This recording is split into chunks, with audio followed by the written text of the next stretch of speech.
For the Australian Special Air Service Regiment, SASR, operating out of Nui Dat in Phuoc Tuy Province, the war was rarely a series of grand battles. It was a tedious, high-stakes game of hide-and-seek played across a landscape that actively concealed the enemy. The Viet Cong VC and North Vietnamese Army NVA were masters of logistics. They understood that they could not match the firepower of the Australian task force in open combat, so they turned the jungle into a vast, decentralized warehouse. Supplies were not stored in large, obvious depots. Instead, millions of rounds of ammunition, grenades, and mortar shells were trickled down the Ho Chi Minh Trail and squirreled away in thousands of microcaches. A hollowed-out mahogany tree might hold a single crate of SKS rifles. A spider hole covered by rotting leaves might contain 500 rounds of 7.62x39mm ammunition wrapped in oilcloth. Finding these caches was a primary objective for the SAS patrols. These five-man teams would spend weeks ghosting through the undergrowth, observing traffic lanes and bunker complexes. When they stumbled upon a cache, however, they faced a critical tactical dilemma, one that often felt like a trap in itself. Standard military doctrine dictated that enemy supplies must be denied. Usually, this meant blowing in place, BIP. The patrol would rig the cache with 4 plastic explosives and detonate it. While effective at destroying the material, this method was practically suicidal for a reconnaissance team deep in enemy territory. An explosion in the quiet of the jungle was not just a noise, it was a beacon. It announced to every enemy unit within a 5-mile radius exactly where the SAS patrol was. It stripped away their primary defense, invisibility. Blowing a cache turned a silent reconnaissance mission into a noisy extraction under fire, forcing the patrol to run for their lives toward an extraction zone LZ while hunted by angry enemy forces. Furthermore, physical destruction was temporary. If the SAS blew up a crate of ammo, the NVA would simply carry another crate down the trail next week to replace it. The physical loss was negligible to the enemy's war effort, but the risk to the Australian soldiers was astronomical. The operators began to realize that the search and destroy model was blunt and inefficient. They needed a way to attack the enemy's logistics without revealing their presence. They needed a method that wouldn't just destroy the ammunition, but would turn the ammunition itself into a weapon. The goal shifted from physical destruction to psychological sabotage. They didn't want the enemy to lose a box of bullets. They wanted the enemy to be terrified of opening the box in the first place. This line of thinking required a shift from the mindset of a soldier to the mindset of a saboteur. In the shadowy corners of the Nui Dat intelligence tent, a new, darker strategy began to take shape. If they couldn't stop the flow of AK-47 rounds into Phuoc Tuy, perhaps they could poison the supply. The solution to the SAS's dilemma did not come from the standard Australian supply chain in Vung Tau. Instead, it arrived via the murky, clandestine channels that linked the Australian Army Training Team Vietnam, AATTV, with the shadowy, dirty tricks departments of the American MACV-SOG. The concept was borrowed from the US operation code named Project Eldest Son, but for the diggers in the weeds of Phuoc Tuy, it was simply known as doctored stuff. The weapon was deceptively small, a single 7.62x 39mm cartridge, indistinguishable from the millions of rounds manufactured in the Soviet Union or the People's Republic of China that flooded the war zone. To the naked eye, these bullets were perfectly mundane. They bore the correct factory stamps on the head casing, typically Factory 31 or Factory 71 markings. The green lacquer coating on the steel cases was often chipped or scratched, meticulously aged by intelligence specialists to ensure they didn't look like shiny, fresh factory rejects. They looked like they had been dragged down the Ho Chi Minh Trail in a rucksack for 3 months. However, the internal anatomy of these rounds had been fundamentally altered. The technicians had carefully pulled the bullet heads, dumped out the standard slow-burning smokeless propellant, and replaced it with a specific quantity of high-velocity explosive, often a derivative of PETN or RDX, similar to the blasting cap of a claymore mine. The physics of this substitution were catastrophic. In a normal firearm discharge, gunpowder burns rapidly but progressively, creating a wave of expanding gas that pushes the bullet down the barrel. The chamber pressure in an AK-47 firing a standard round peaks at around 45,000 pounds per square inch, psi. The rifles, steel trunnion and locking lugs are designed to handle this pressure with a safety margin. The sabotaged rounds, however, did not burn. They detonated. Upon ignition, the high explosive would generate a localized pressure spike, exceeding 250,000 pounds per square inches, 5 times the maximum tolerance of the weapon's metallurgy. This was not enough to merely jam the gun. It was enough to turn the rifle into a fragmentation grenade held 6 inches from the shooter's face. The deployment of these rounds required a level of restraint that ran counter to the instinct of a conventional soldier. When an SAS patrol located an enemy cache, they didn't seize the munitions. Instead, they engaged in a delicate act of salting. The operator would pry open a crate of 7.62mm ammunition, locate a few loaded magazines or loose paper packets, and perform the switch. They would remove 1 or 2 real bullets and replace them with the explosive doppelgangers. Great care was taken to ensure the tamper seals looked undisturbed and the dust patterns on the crate remained consistent. The goal was not to replace the entire supply that would be suspicious and wasteful. The strategy relied on probability. If a Viet Cong platoon picked up that crate, only 1 or 2 men would die, but the entire unit would witness the event. The SAS were planting landmines, but they weren't burying them in the ground. They were hiding them inside the enemy's own magazines. It was a tactic of extreme patience, planting a seed of destruction that might not bloom for weeks or months, long after the Australians had vanished back into the jungle. The actual execution of this sabotage required nerves of steel and the delicate touch of a bomb disposal technician. For an SAS patrol, discovering a Viet Cong bunker complex or a cache site was the moment of highest danger. These locations were rarely unguarded. Often, the enemy was close, sleeping in hammocks nearby or patrolling the perimeter. The Australians were not just operating behind enemy lines, they were operating inside the enemy's house. In this high-pressure environment, the urge to simply grab the intelligence and leave, or to rig a quick tripwire grenade on the lid of the box, was overwhelming. But the SAS operators disciplined themselves to resist the obvious. A tripwire is a crude device. It kills the first man who opens the box, but it also alerts the enemy immediately that their security has been breached. They would know the Australians had been there, and they would relocate the rest of the supplies instantly. The objective of the ammunition switch was different. The Australians wanted the enemy to believe their security was intact. They wanted the Viet Cong to feel safe carrying these supplies into battle. Therefore, the sabotage was performed with surgical precision. One operator would keep watch, his weapon trained on the jungle approaches, while another went to work on the cache. The operator would select a crate of AK-47 magazines or a sealed tin of loose rounds. He wouldn't pick the crate at the top of the stack, which might be inspected or used first. He would dig deeper, finding a box buried in the middle or bottom of the pile, the strategic reserve. Wearing gloves to avoid leaving fingerprints or oil from his own skin, the operator would carefully pry open the wax paper seals or the wooden lid. He would withdraw a loaded 30-round magazine. He would then strip out 3 or 4 rounds from random intervals in the stack, never the top round, and never the last. He would insert the doctored high-explosive cartridge somewhere in the middle of the magazine's spring tension. This placement was calculated. If the round was at the top, the weapon might explode during a test fire or a guard shift change, which was dangerous but less psychologically damaging. By burying the round in the middle of the magazine, the SAS ensured that the weapon would likely detonate in the heat of a firefight, exactly when the enemy soldier needed his rifle the most. Once the switch was made, the true artistry began, the cleanup. The operator had to restore the cache to its exact original state. If there was dust on the lid, the dust had to be undisturbed or replaced. If the crate was covered with a specific arrangement of palm fronds or camouflage netting, every leaf had to be put back in the same orientation. They even paid attention to the smell.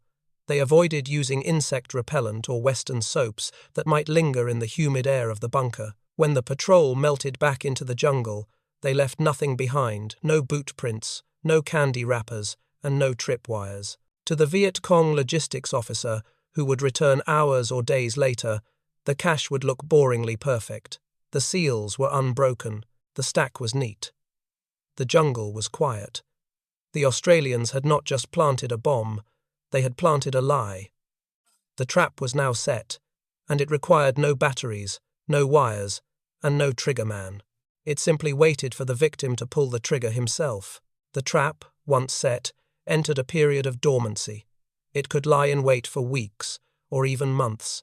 The crate of ammunition might be moved from the secret cache in the jungle to a base camp, then strapped to the back of a porter on the Ho Chi Minh Trail, and finally issued to a frontline unit preparing for an assault. The doctored round travelled through the enemy's own logistics network, protected and transported by the very people it was designed to kill. The moment of truth usually arrived during a firefight. Imagine a skirmish in the Long High Hills, or a sudden ambush near the Dat Do district. The air is filled with the chaotic noise of battle-cracking gunfire, shouting men, and the thumping of mortars. A Viet Cong soldier, adrenaline pumping, is engaging Australian or ARVN forces. He is firing bursts from his AK-47, the weapon bucking rhythmically against his shoulder. The mechanism is working perfectly. The bolt carrier flies back, ejects a spent casing, strips a new round from the magazine, and slams it into the chamber. Then, the bolt strips the sabotaged round. The soldier pulls the trigger. The hammer drops. The firing pin strikes the primer. But instead of the controlled ignition of gunpowder, the high explosive inside the casing detonates instantly. The physics of the event are horrific. The AK-47 is a robust weapon, designed to tolerate abuse, mud, and sand, but no handheld firearm on Earth is built to contain a high explosive detonation within its chamber. The pressure wave seeks the path of least resistance. Since the bullet is still lodged firmly in the barrel, the energy has nowhere to go but sideways and backwards. In a fraction of a second, the rifle disassembles itself violently. The top cover, dust cover, is usually the first piece to fail, peeling upward like a sardine can or blowing off entirely, often flying straight into the shooter's face or eyes. The heavy steel bolt carrier and gas piston may be derailed from the rails, jamming immovably or shearing off. The barrel itself might split or bulge, and the wooden handguards are often shattered into splinters by the concussive force. For the soldier holding the weapon, the effect is catastrophic. He is not just disarmed, he is often maimed. The explosion occurs inches from his eyes and hands. Fingers are severed or crushed by the disintegrating receiver. Shrapnel from the casing and the gun mechanism creates severe facial trauma. Even if he survives the physical injury, he is instantly removed from the fight, writhing in pain and shock. But the immediate physical damage is only the beginning. In the confusion of battle, his comrades nearby hear a strange, flat explosion different from a gunshot or a grenade. They see their fellow soldier collapse, his face bloody, his weapon a twisted wreck of smoking metal. They do not know that an Australian SAS operator planted that round 3 months ago in a bunker 10 miles away. To them, it looks like a catastrophic malfunction. In that instant, the seed of doubt is planted. The soldier next to him looks down at his own rifle, then at the magazine he just loaded. Is his gun next? Is the ammunition bad? For a fighting force that relies on the rugged reliability of the AK-47, this sudden betrayal by their most trusted tool is a psychological blow far heavier than the loss of a single rifleman. While the exploding AK-47 rounds were a masterstroke of psychological warfare, they were, in the cold calculus of the SAS, somewhat limited in their lethality. A rifle exploding in a soldier's hands would maim him and perhaps blind him, but it often left him alive. The Australians, operating in small teams against vastly superior numbers, sought a more definitive result. They turned their attention to the enemies, support weapons, hand grenades, and mortar shells. The logic was ruthless. If a rifleman is taken out, he is easily replaced. But a mortar crew consists of trained specialists, and a mortar tube is a valuable, heavy asset that has been painstakingly hauled down the trail. Destroying these assets struck a harder blow to the NVA's combat effectiveness. The sabotage of hand grenades was particularly insidious. The standard fuse on a grenade, whether the American M26 Lemon, often captured by the Viet Cong, or the stick-handled Chicom, Chinese Communist Type 67, relies on a chemical delay train. When the pin is pulled and the lever, spoon, flies off, a striker hits a primer, which ignites a slow-burning fuse. This gives the thrower 4 to 5 seconds to hurl the weapon before the main charge detonates. The SAS saboteurs, or the technicians supplying them, modified these fuses to zero delay. They essentially removed the slow-burning chemical column, connecting the primer directly to the detonator. When an SAS patrol discovered a cache containing grenades, they would perform the same delicate surgery they used on the ammo crates. They would carefully unbox the grenades, unscrew the fuse assemblies of a select few, swap them for the zero-delay variants, and place them back in the crate. They would often mark the bottom of the crate with a UV pen or a subtle scratch, just in case a friendly unit captured the supplies later, but to the enemy, the grenades looked factory fresh. The result of this tampering was horrific. Picture a Viet Cong sapper crawling through the wire of a fire support base, or an NVA officer signaling the start of an ambush. He grabs the grenade, pulls the safety pin, and releases the lever as he winds up to throw. There is no 4-second count. There is no time to seek cover. The moment the lever releases the striker, the grenade detonates instantly in his hand. The explosion, occurring at ear level and within inches of the body, is invariably fatal. It doesn't just kill the thrower. It often kills or wounds the men stacking up behind him for the assault. The Australians also applied this bore-safe sabotage to 60mm and 82mm mortar rounds. They rigged the fuses to detonate the moment the mortar shell was dropped into the tube and the primer struck the firing pin at the base. Instead of launching into the air, the round would explode inside the barrel.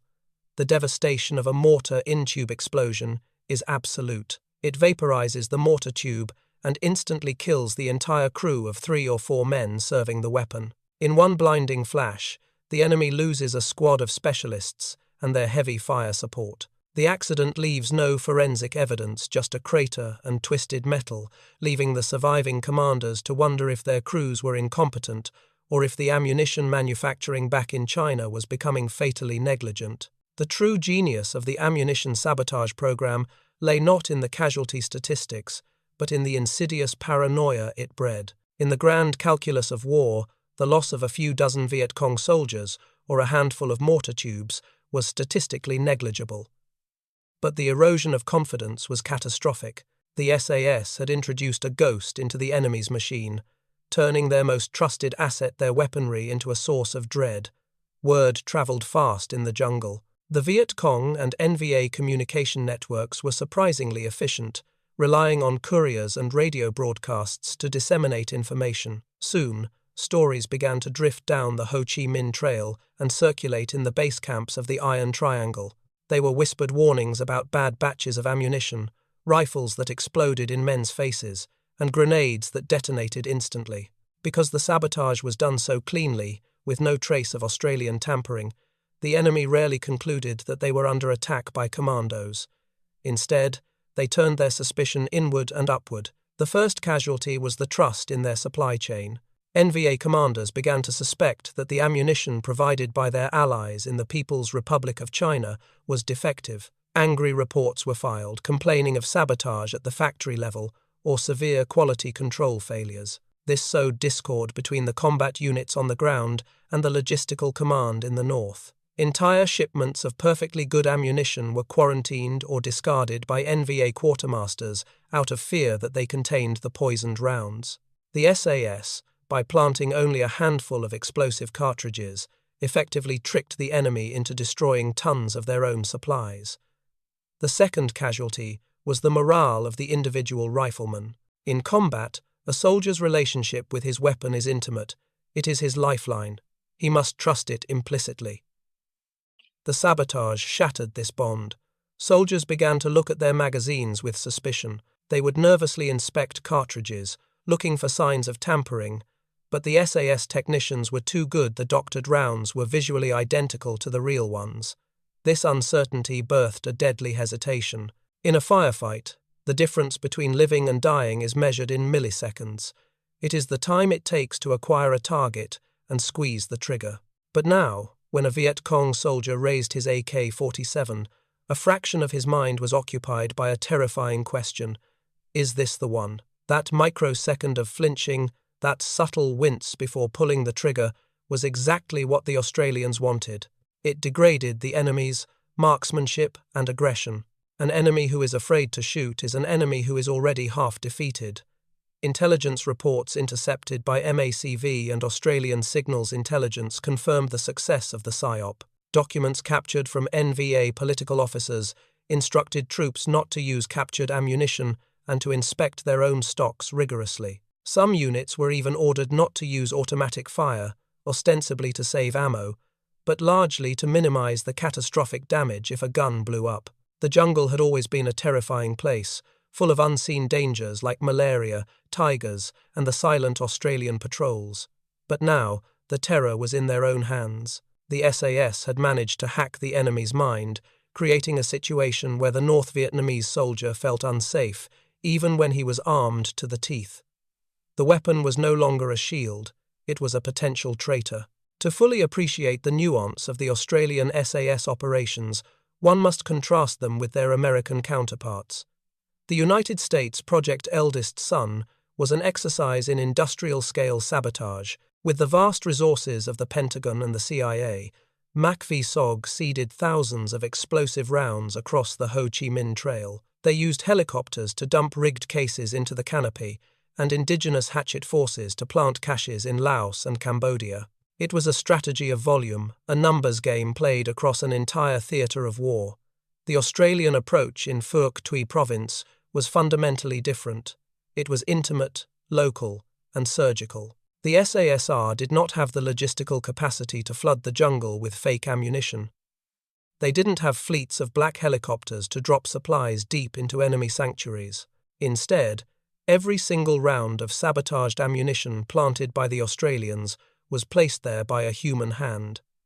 This difference in scale dictated a difference in philosophy. For the Americans, Eldest Son was a strategic interdiction effort designed to disrupt the flow of supplies from the north. For the Australians, it was a tactical weapon used to neuter specific enemy units operating in their backyard. The SAS knew the local Viet Cong battalions like the infamous D-445 intimately. They knew their habits, their patrol routes, and their supply dumps. When an SAS patrol swapped a magazine in a cache, they weren't targeting a nameless soldier hundreds of miles away in Laos. They were targeting the specific Viet Cong sapper who was planning to mortar the SAS base at Nui Dat the following Tuesday. It was personal. This artisanal approach to sabotage carried a much higher risk profile. American SOG teams often operated with heavy air support on standby. An Australian 5-man patrol was often alone, miles outside artillery range, creeping into a bunker complex that was actively inhabited. To open a crate, perform the switch, and reseal it, while enemy soldiers were cooking rice 50 meters away, required a level of cold-blooded discipline that bordered on insanity. This intimacy made the psychological impact even more potent within the local Viet Cong infrastructure. When a rifle exploded in Phuoc Tuy, it wasn't just a random accident, it felt like a curse. Because the Australians operated with such stealth, rarely leaving footprints or signs of entry, the enemy began to feel that their sanctuary had been violated by something supernatural. They couldn't understand how the ammunition had been tampered with when the guards had been awake all night. The Australians treated this sabotage not just as logistics denial, but as a mind game consistent with their counterinsurgency doctrine learned in Malaya. They understood that in a guerrilla war, the guerrilla's greatest strength is his ability to blend in and feel safe in the terrain. By turning the VC's own supplies into booby traps, the SAS stripped away that feeling of safety. While the Americans tried to break the enemy's back with the weight of explosives, the Australians tried to break the enemy's mind with the precision of their placement. They proved that you didn't need to blow up the entire warehouse to render it useless. You only needed to make the enemy believe that 1 bullet in a million was a traitor. In doing so, they achieved a disproportionate effect. A handful of doctored rounds paralyzed entire platoons with suspicion. The sabotage of enemy ammunition represents one of the darkest chapters in the history of special warfare. It is a tactic that strips combat of any lingering romanticism or chivalry. There is no bravery in a booby trap. There is no valor in blinding a man from 10 miles away with a rigged cartridge. It is cold, calculated, and fundamentally cruel. Yet, for the Australian SAS operating in Vietnam, these moral judgments were luxuries they could not afford. The men of the SASR were not knights errant. They were professional soldiers fighting an asymmetrical war in which they were vastly outnumbered. In fieldcraft, the odds were always stacked against them. They were 5 men against hundreds, operating in a terrain that belonged to the enemy. In such an environment, fairness was a concept that would get you killed. The only metric that mattered was survival, and the only goal was to erode the enemy's ability to fight by any means necessary. This pragmatism is the defining characteristic of the regiment. While conventional forces measured victory in hills taken or body counts reported, the SAS measured victory in the disruption of the enemy's system. The devil's gift of exploding ammunition was the ultimate force multiplier. It allowed a handful of men to degrade the combat effectiveness of an entire battalion without firing a shot. It turned the Viet Cong's logistics network into a weapon against itself, forcing the enemy to spend precious energy inspecting their own bullets rather than hunting Australian patrols. The legacy of these operations remains shrouded in the fog of war. There are no official monuments to the doctored rounds, and it is not a tactic that is often celebrated in the Anzac Day parades. It remains a quiet, grim footnote in the regiment's history, a dirty trick played in a dirty war. However, the effectiveness of the strategy is undeniable. Long after the Australians withdrew from Nui Dat in 1971, the fear they planted continued to fester. It is likely that crates of the sabotaged ammunition remained in circulation for years, hidden in deep jungle caches, waiting like time bombs for the final days of the war. One can only imagine the terror of a soldier in 1972 or 1975, unearthing a dusty crate of ammo, wondering if it was a gift from Beijing or a trap left behind by the phantoms of the South. Ultimately, the story of the exploding AK-47 seconds serves as a testament to the ruthless ingenuity of the Australian SAS. It proved that in the jungle, the most dangerous weapon was not the one you held in your hand, but the mind of the enemy. By poisoning the trust between the soldier and his rifle, the SAS achieved a psychological victory that was far more enduring than any physical destruction. They taught their enemy a terrifying lesson. In the war against the phantoms, you are never safe, not even when you are the one pulling the trigger.